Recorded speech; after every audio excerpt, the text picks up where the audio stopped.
When I was about 14, I lived in a very small town. My dad was there on a temporary assignment. It was the summer of my 8th grade year, and we were about to move back to the city. I had a friend named Lawrence who I met at the local middle school. Since my family was leaving in a couple of weeks, both of our parents let me stay the night at Lawrence's house. Lawrence was a cool guy, but he always tried to act tougher than he really was. That morning, Lawrence tells me that he found a cave in the woods about 2 miles out and said, "We should go exploring it." In my naive 14-year-old mind, I thought this was a great idea. I mean, what's the worst that can happen? Important to note as well is that my friend has not been inside the cave yet.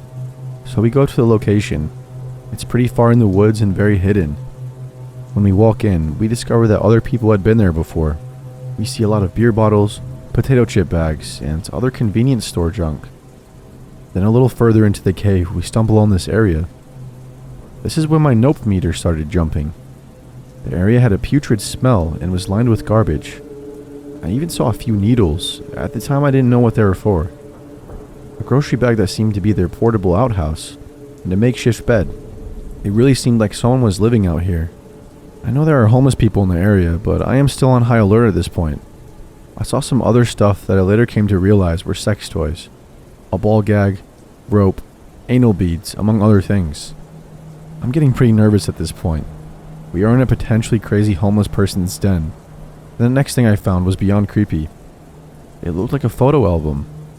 I picked up the album with one hand and held my flashlight with my other hand trembling. First thing I saw looked like a vintage photo of a prison. However, then I saw a picture of a pile of bodies. I immediately recognized this was a Holocaust photo because one of them was wearing a star on his uniform. The whole page looked like graphic concentration camp photos. When I tried to flip the page, I noticed the next 2 pages were stuck together. Then I saw some gooey substance. I took a second to register what I was seeing. Keep in mind, I was only 14. Then it hit me like a bag of trucks. This man was masturbating to these pictures. I froze in sheer terror because I could never imagine anyone being that messed up. It's hard to describe the other feeling I had, but it is a feeling that you get when you experience evil in its purest form. At this point, my nope meter jumped from about 9 to 20. I see Lawrence right behind me. Before I was worried if I told him that we need to leave and that he would call me a pussy. But at this point, I didn't care. I said, "We need to get out now." To my surprise, he simply said, "Good idea." So we noped out of there and didn't stop running until we got home. I realized when we got back to his house that he had a look of pure dread. I told him about the book. He then told me what he had found. It was another photo book with pictures of women gagged and bound. There was also a picture of what looked like a child with a badly burned face. He then heard the sound of someone coughing and moving further down in the cave. I personally didn't hear that.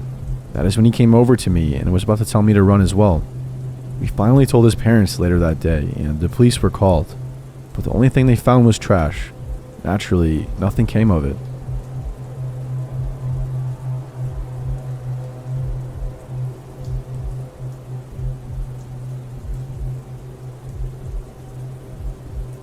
I considered myself to be quite the high-ranking urban explorer. I had long since dove deep into the realm of abandoned places, long before this story takes place. I had seen some truly amazing and beautiful places that were forgotten by humanity and taken back by nature. These places always left me with great feelings and some extremely good photos, as I consider myself an amateur photographer as well. Anyway, in the summer of 2008, a coworker at my job informed me of an abandoned coal mine in the woods near our work, which was a department store in rural South Dakota. The store was surrounded by thick forested area, and it was no surprise that such a place existed within the woods. Unfortunately, that coworker had no desire to delve into the mine, so I instead brought the idea up with my friend Ray, who was all for the idea of an adventure. My coworker explained that the mine was right off the main bike path that led through a section of the woods and circled back into town, and I was ecstatic at how close by this location was. However, my coworker seemed very keen on trying to convince us to avoid the mine, texting me later that day while I prepared myself for the exploration, saying that he had experienced some strange things there before. Refusing to back down from this new challenge, I informed him I was going with or without his blessing and turned off my phone. I slipped my backpack over my shoulder, the likes of which contained all my necessary tools, such as my camera, heavy-duty flashlights, bandanas to cover our mouths and avoid breathing in harmful toxins, my tripod, water bottles, and a few camera batteries. I tossed my backpack into my truck and picked up Ray, and with that, we drove back to our work, parking my truck in my designated spot, and quickly locked and exited the car, looking for the bike path that led into the woods. The path was on the far corner of the lot and was all gravel, and closed off with a yellow chain and signs stating the hours that it was publicly open. We walked down the gravel path and into the woods, the thick South Dakota forest consuming us into quietness and wilderness. My coworker had told me to turn onto the first separating gravel path on the right side of the main one, and as we did, we could see a clearing ahead of us, where few trees stood. It was around 4 p.m., so thankfully it would be bright out, even if we were inside the mine for hours. As we first approached the entrance to the mine, I snapped a photo of the mine. I pulled my bandana over my mouth and I exchanged a glance with Ray as we approached the tunnel into the earth. I shined my light inside and let out a deep cough as I stepped onto the rocky ground of the tunnel, a heinous amount of dust bombarding my lungs. Shining my light around illuminates the tunnel, with rock formation walls and graffiti littering the inside of the mine. Ray steps down next to me, the two of us examining the tunnel. I could feel my socks growing wet, and I looked down to the smooth stone floor to notice about 2 inches of murky brown water settled on the floor. The two of us began to walk, wading and splashing through the tunnel, snapping pictures of the exponential graffiti when we both noticed some natural light shining into the tunnel ahead of us from what seemed to be a gaping hole in the roof of the tunnel. The water seemed to grow deeper and the graffiti grew lighter as we dropped off deeper into the mine. The dirty water was at around 5 inches or so, completely covering my feet. When we found the source of the natural light just ahead of us now, in some sort of room in the tunnel, completely with wooden support beams, and the first graffiti that we had seen in around 10 minutes, lewdly painted onto the wooden beams with some unsettling messages. As it grew harder to breathe, the further we went in, this room was severely out of place. The floor was rocky and uncut, unlike the smooth floor ahead of it and behind us. There was no water in this room, as it was elevated a few inches above the rest of the tunnel. And obviously, the newer looking messages on the wooden beams. Turn back. Stop. And then the final beam, which was the most unnerving, which read, burn. We brushed off the oddness, though, in the room, and we slowly moved through it, enjoying the natural air from the hole in the roof, before moving back down the flooded tunnel. We walked in near silence now. No graffiti to look at, no interesting rooms, nothing. Just a rocky tunnel with a growing amount of dirty water now to my ankles. After wandering maybe a mile into it deeply, Ray stops ahead of me and looks back to me, with his eyes wide and filled with terror. He hurriedly turns his light off and dramatically motions for me to do the same. Now completely swallowed in darkness, we stand in silence, listening to the steady drips of water somewhere in the mine. I heard something. Talking, I think. Ray whispers, as I drop my camera to the side and listen carefully. The mine was disturbingly quiet, and I heard nothing but the drips of water still. I reassure him that everything is probably fine. Who else would be this deep in this desolate tunnel? As we flipped our lights back on and continued to move through the rocky, dusty mine shaft, I remember getting a strange feeling of dread and regret. In all of my adventures, that mine was the first time I gave it a second thought. Something in my head was saying there was something wrong. No matter how much I tried to reassure myself, the truly ominous feeling of that damn mine continued to get to me. Nonetheless, we moved through the mine silently now. I swore at myself for not packing respirators, as the air quality this far on the earth was horrendous. The water was still ankle deep. The graffiti had long since passed. I truly felt like we were the first humans to ever go this far in this tunnel. That wasn't until I heard the unmistakable sound of whispering. I felt my heart drop and my muscles tighten in true terror as I rushed and fumbled to turn my flashlight off, throwing my hand out and smacking Ray on the arm, who picks up on it and turns his light off as well, leaving us totally vulnerable in the mine. With just the sound of our breathing, we listened in horror as ahead of us in the mine, some unknown person spoke in gibberish. Their words fast and total nonsense. The best way to describe what we were hearing was when you hear someone speaking in tongues. Ray whispers his desire to get the hell out of there as I notice the sheer terror in his eyes as the gibberish-speaking man grows louder and the sounds of this deranged man banging on some sort of metallic object made me jump and immensely chilled me to my very core. I steady my breathing and I decide to move just a bit further into the tunnel. The sounds weren't far. Maybe he needed help. Ray begins to swear and curse at me in agony as I flip my light back on and begin moving quicker down the tunnel. The sounds of the deranged man growing louder and seemingly more aggressive. My body was shaking and nearly convulsing in fear as I shined my light up onto the left side of the tunnel, about 100 yards from where me and Ray had stopped when we began to hear the noises. I freeze in some of the most heart-pounding terror I've ever experienced as my flashlight illuminates a side tunnel, the first I had seen within the mine. Surrounded by fresh-painted neon yellow arrows pointing inside the chasm. As soon as I snap the picture, the horrific gibberish screaming halts suddenly, and I wipe the immense sweat from my brow. I turn to look at Ray, who begins to make away in fear. As I slowly take a step toward the rocky chasm, the hissing scream of words erupt within the hole in the wall as Ray and I begin to scream in terror, tripping and splashing in the water as the adrenaline to sprint fills my body. The two of us sprint, tripping and slipping through the water as the deranged man begins screaming behind us at the top of his lungs, screeching and berating us. Some words understandable, others total gibberish.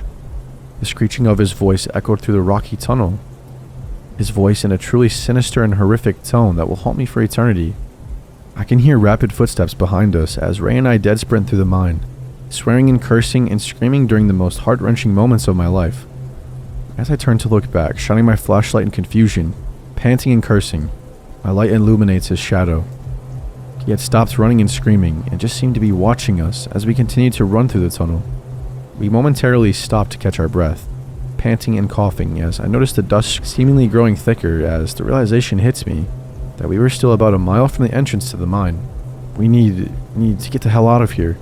Ray sputters, spiraling into a set of deep coughs, as this clearly unstable man began to plead for us to listen to him, and how sorry he was. I shushed Ray with my finger, his eyes wide in fear as my own, as we continued to listen to his maniacal claims. Please come back. I'm oh so lonely down here.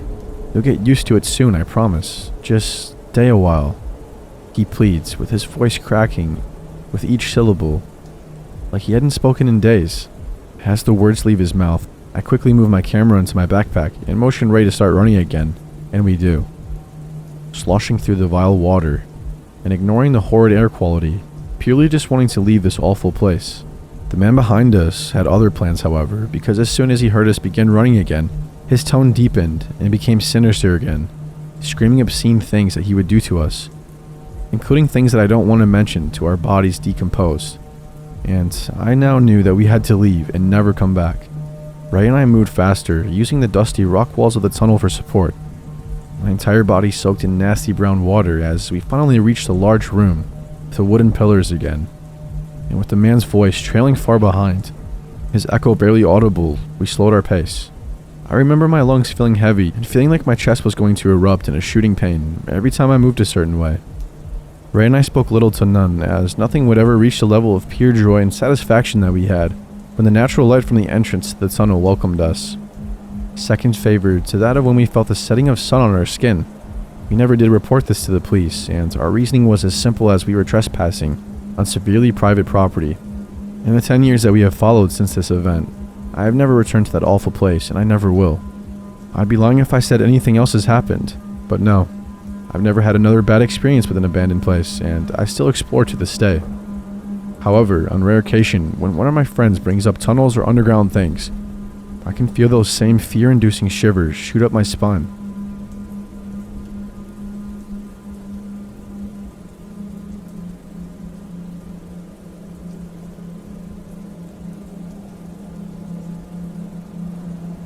Where to begin? I don't know. Let's start by apologizing. Yeah, that would be a good start.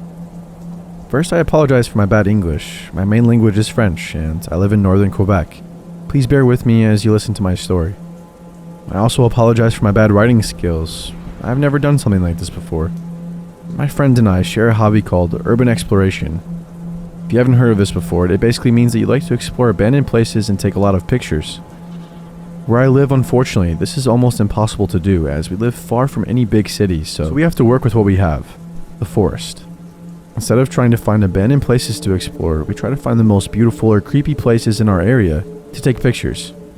The harder it is to get to a place, though, the better it is. We like to go where a lot of people aren't able to, which it gives a lot of thrill. Last Monday, I received a private message on Facebook from someone who liked our pictures. Yes, we have a Facebook page. And he told us about a place, deep in the forest, a cavern. Needless to say, we were pretty excited to hear about such a place, and yet surprised that we have never heard of it before. We do a lot of research to find good places. Even better is that he told us that the cavern was so deep that he didn't manage to reach the end, as his cell phone battery was getting low and therefore no light source. He gave us very good directions on how to get there. The cavern is located deep in the forest, a 2-hour drive in the car to get there, and from there, a 1-hour walk in the forest. He gave us the GPS coordinates, but the Google Maps didn't show the area. It's very low quality and we can't see the road or anything. But we decided to take a guess and just go there anyway. So yesterday we went. After almost a 3-hour drive and walk, I don't know how you could drive any faster because the trail was horrible, having to avoid rocks every 10 meters to avoid destroying the car. We finally reached the dead end of the road and parked the car. It was a very nice trail to walk on. We walked about 1 hour and then the trail split in half. The person on Facebook didn't talk about that split, but we decided to take a guess and we chose the left path as it kept going down in the forest, while the other was a long straight path. After some walking, we finally found it. We weren't expecting such a huge entrance. Yesterday was a very hot day in Quebec, ranging from 25 to 30 Celsius. But when we were standing in front of the entrance, the airflow that came from it was so cold that we were shivering from the coldness of the air. It was so weird to go from 30 to like 5 Celsius, just by walking a few feet near the entrance. I've honestly never felt something like that before. We had to walk on ice at some point. Literally ice in mid-July. At this point, we were at least 500 meters in the cavern. A 45-minute walk or so, because all of the water, ice, rocks, and other shit that we had to avoid to not get ourselves hurt.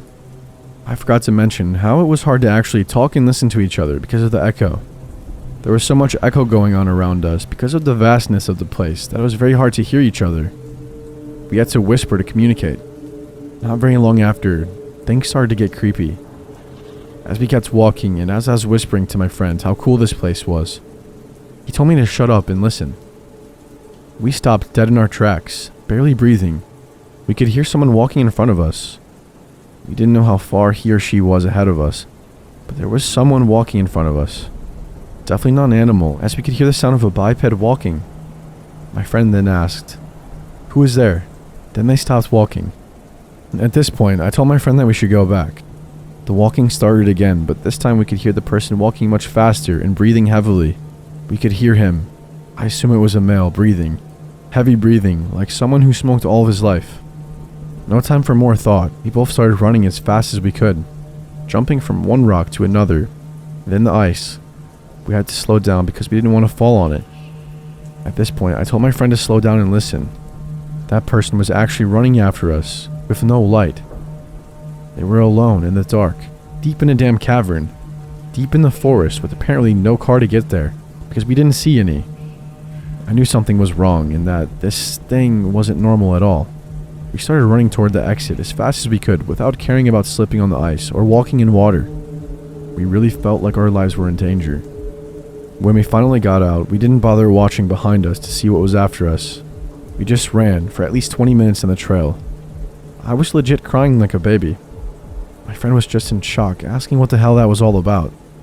We were both out of breath and just walked until we reached the car.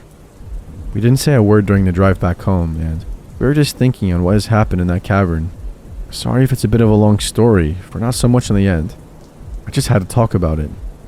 I know I'm not a good writer, but for the first time, I had a terrifying story and I just wanted to share.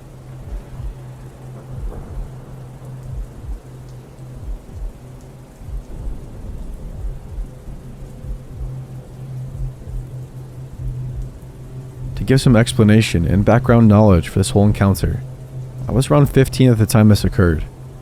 I was camping out in the middle of nowhere with my family and part of my extended family, my aunt, uncle, and cousins. I was the oldest kid there in the RV, so you can probably understand how it felt to have no one else to do the stupid crap that I did back then with. With a good 2-year gap between me and the inferiors, it was almost like nirvana when I got to the campgrounds and met other teenagers.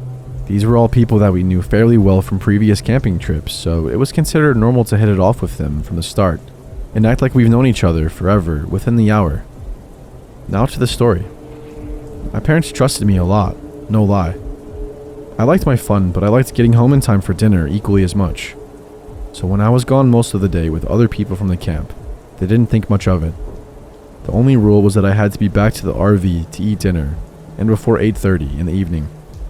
So picture this. Group of 6 teenagers, 15 to 16, in the middle of the woods, with no adult supervision for the vast majority of the day.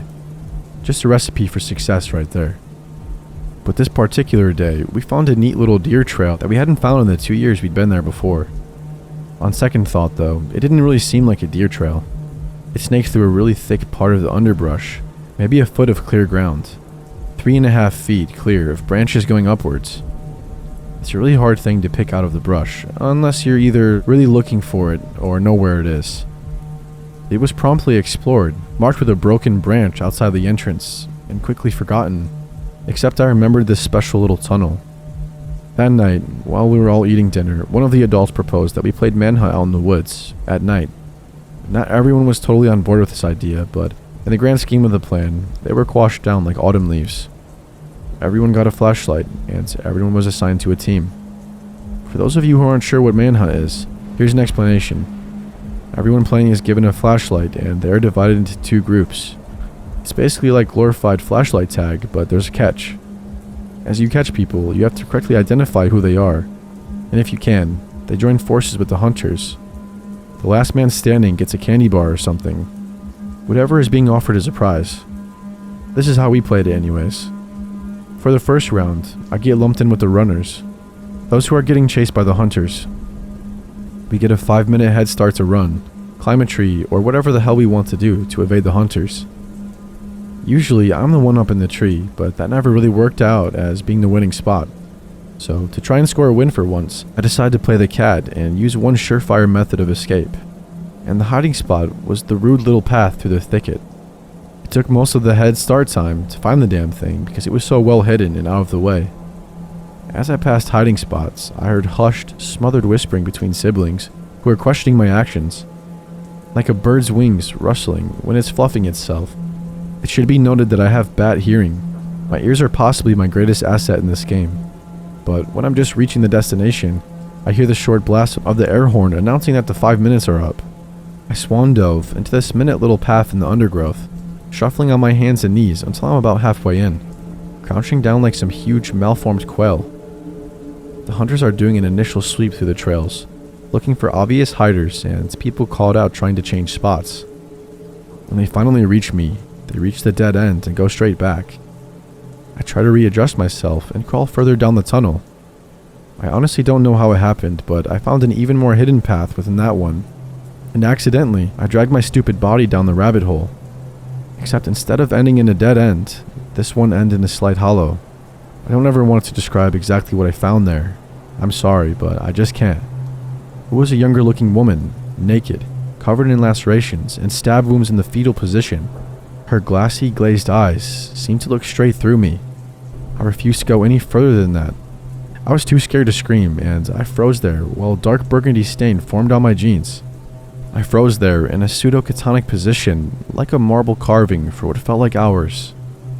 And then I heard someone else coming along the path. Have you ever been so scared that for one moment, one insane moment, you truly consider something incredibly stupid as a viable option to escape? That was one of those times. I let out a short, trembling whimper, and I started moving. Whoever was on the path also stopped, then eagerly started moving forward again. I could hear their panting, uneven breaths of a man, a horrible marker of whoever it was getting closer and closer to me by the second. By some wondrous, beautiful miracle, he missed the path leading to the brushy hollow. I heard him moving down past the entrance, dragging something clunky and awkward behind him. I heard clinking noises and the occasional effort to silence the small, sharp noises. I heard a low curse somewhere towards the end of the tunnel, and I blasted out of the undergrowth tunnel, like a bullet forcing its way out of a barrel. Crashes and obnoxious rustling was all around me as I heard the man sharply intake a breath and begin to move towards me. The horse-deep panting was getting closer and closer to me, a testament to how I was too slow at exiting. Somehow, I exploded out of the entrance, got into my wobbly, half-asleep legs, and started booking it down the trail. The unknown pursuer was close behind me for a bit, but it seemed like he was too exhausted to chase me at the same speed for long. I know everyone loves to rip on the fact that people always trip in horror movies, but in all honesty, Tripping is something I'm amazed I didn't do. With adrenaline coursing through me at the speed of Usain Bolt, trying to make my jello-like unsteady walking appendages work to move me away from whoever was behind me was like trying to run on water. It felt like an eternity, but I finally reached the main trail, running back to the camp, and I sprinted down it screaming bloody murder. Confused faces looked out from the trees, and I think someone called after me. Reaching the camp was easier, but trying to explain why I woke up half the people in the camp and bolted out of the woods at breakneck speed was harder. When I finally choked out the words to explain, I remember a profound insidious silence throughout the group of adults, waiting at the mouth of the trail. I really don't remember a whole lot from that point on. I know the cops were called, and my mother and aunts were shrieking and wailing along the trail, calling for the other kids to come back to safety. When someone's yelling like that, you don't ignore it. They rounded everyone up in 30 seconds flat and barreled back into the camp. The police found a man in the woods, creeping along the trail, clutching a knife. A black garbage bag with a plethora of sharp instruments, and a saw was found abandoned on the trail, some speckled and smeared with dried blood. I don't think there's really any getting over it. I still have nightmares sometimes of the man chasing me, breathing heavily down the back of my neck, trying to catch me. Sometimes he succeeds.